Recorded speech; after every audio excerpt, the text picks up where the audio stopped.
ئاشکراکردنی هەوڵی تێکدەرانی ئیمارات لە تونس.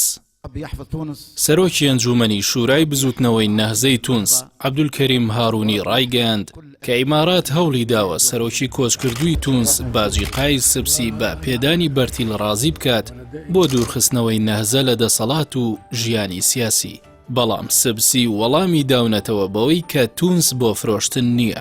هارونی لە درێژەی وتەکەیدا ئاماژە بەوە دەکات کە ئیمارات لە ڕێگەی هەندێ ناوەندی سیاسی جەزایریەوە هەوڵیدا لە ئەزموونی تونسی بدات.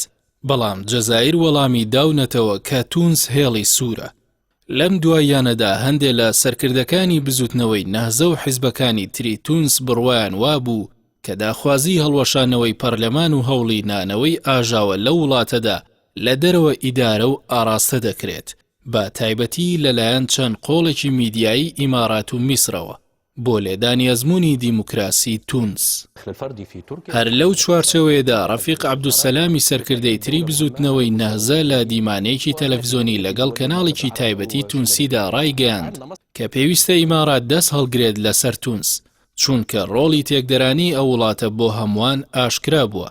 بزوتنەوەی نەهزە کە گەورەترین کوتلەی پەرلەمان و پشکی حکومەتی هەیە لە خولی ڕابردووشدا بەشداری سەرەکی ئێتیلافی حکومەت بوو لە سەردەمی سەرۆکاتی باجیقای سبسیدا پێشتریش لە ساڵەکانی 2012 و 2013دا سەرۆکایەتی ئێتیلافی حکومەتی دەکرد. سەرەڕایەوەی حکومەتی تونس لە سەنگەربەندی ناوچەکەدا بێلایانی ڕاگەیاندووە بەڵام بەردەوام لەلایەن تەوەرەی دژە بەهاری عەرەبیەوە کراوەتە ئامانج وەکو تاکازموونی سەرکەوتووی ئەو شۆڕشانە. هەر بۆیە یەکەمین سەرۆکی دوای سەرکەوتنی شۆڕش دکتۆر مونسیف مەرزوقی تەوەرەی میسر و سعودیە و ئیماراتی بە تەوەرەی شەڕ و خراپەکاری عەرەبی ناوبردوو هۆشداریدایە لاوان و شۆڕشگێڕانی ئەو وڵاتە لەو ڕۆڵە تێکدەرانەدا. لە ئەنگرانی ڕژەمی دیکتاتۆری ڕابردووی بورقێبە و بن عەلی لە ناو پەرلەمان و دەرەوەیدا بە یارمەتی و ئاراستەی دارایی و میدیایی ئەبوزەبی و قایرە لە هەر فرسەتێک سوود وەردەگرن بۆ دژایەتی و هاندان و چاواشەکردنی ڕایگشتی لە دژی بزوتنەوەی نەهزە. بە تایبەتی لە دوای سەردانەکەی دکتۆر ڕاشید غەنووشی بۆ تورکیا و دیداری لەگەڵ سەرۆکی ئەو وڵاتەدا داوای لێپرسینەوەی پەرلەمانی ناوبراویان کرد. مع الرئيس التركي اللي احنا نحترموه كرئيس تركيا وشفنا علم تونس غير موجود. بە هەمان شێوە لە دوای شکستی کودەتاکەی حەفتەر بۆ سەرپایتەختی لیبیا غەنووشی پیرۆزبایی سەرکەوتنی لە فایز ئەسەراج کرد بۆیە جارێکی تر لە ئەنگرانی میسر و ئیمارات و سعودیەی نیگەران کردەوە ئەوەیان لە دەرەوەی دەسەڵاتی سەرۆکی پەرلەمان لە قەڵەمدا.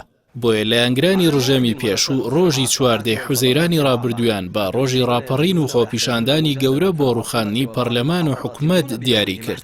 پێشتریش میدیای میسر و ئیمارات هەوڵێکی زۆریاندا بۆ دووبارەکردنەوەی سەرەتای کودەتاکەی میسر.